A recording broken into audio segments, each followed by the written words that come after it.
Uheani wa riera ria oxygen mathibitari-ini ni umwe wa motungata maria arwaru mabataraga na gikiro kia iguru na makiria arwaru aria magomeirwo ni murimu wa pneumonia. No thibitari nyingi cia muingi guku bururi-ini itikoretwo na uhoti wa kuheana motungata macio kumana na mathina kihiri maria magomeire sekta ya ugima wa mwiri. Katika kaunti ya Embu kuna plant ambayo iliweza kujengwa na imemaliza nafikiri ni mwaka wa 2 kuelekea wa 3, lakini haitumiki kwa sababu ile stima ambayo wameweza kupewa sio 3-phase. Kwa hivyo haiwezi kutumika kwa sababu ya steam. The system is not really optimal. What happens is that institutions tend to prioritize. So you'll find oxygen in theater. There's no surgeon who's going to carry out an operation without oxygen. And you'll find maybe oxygen in the ICU. But then now the babies in the wards, the people who are being transported from accident scenes, the pregnant women who are in labor, then you find that they get suboptimal care.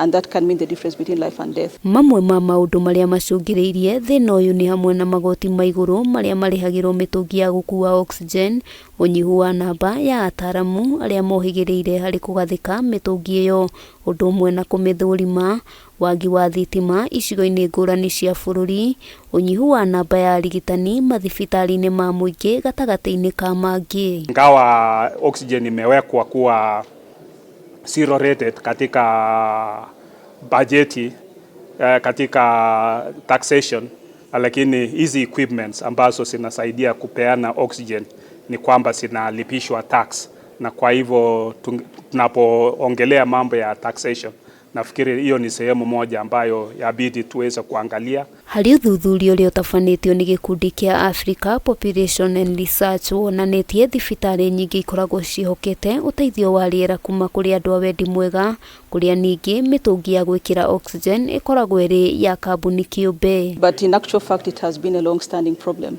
And it's just that COVID-19 was very visible, but not having oxygen can make the difference between whether a sick baby with pneumonia survives hospitalization. It can make the difference between a pregnant woman being transferred from one health facility to another, survives the trip. It can make a difference between whether if you get an accident, being transferred from the accident scene to the hospital, you survive that trip. Ona kuri uguo thibitari nene o undu umwe na cia kaunti ni ciuritio kugathika mitaratara mikinyaniru ya gutigirira arwaru thibitari-ini cia muingi ni mamukira motungata maikiro iria ciagiriire, na makiria gwakinya ni motungata ta maya ma oxygen, kuona namba nene icungagiririo gwikinyia thibitari-ini cia andu kiumbe kumatha motungata macio. We are looking forward to see a very clear roadmap by government and county government on how medical oxygen is going to be available for Kenyans at minimum costs, how medical equipment that is supposed to manufacture oxygen is going to get minimum tax or zero rated in terms of taxation. Handu-ini ha Kameme TV ritwa riakwa ni Wambui wa Njuguna. We had the highest allocation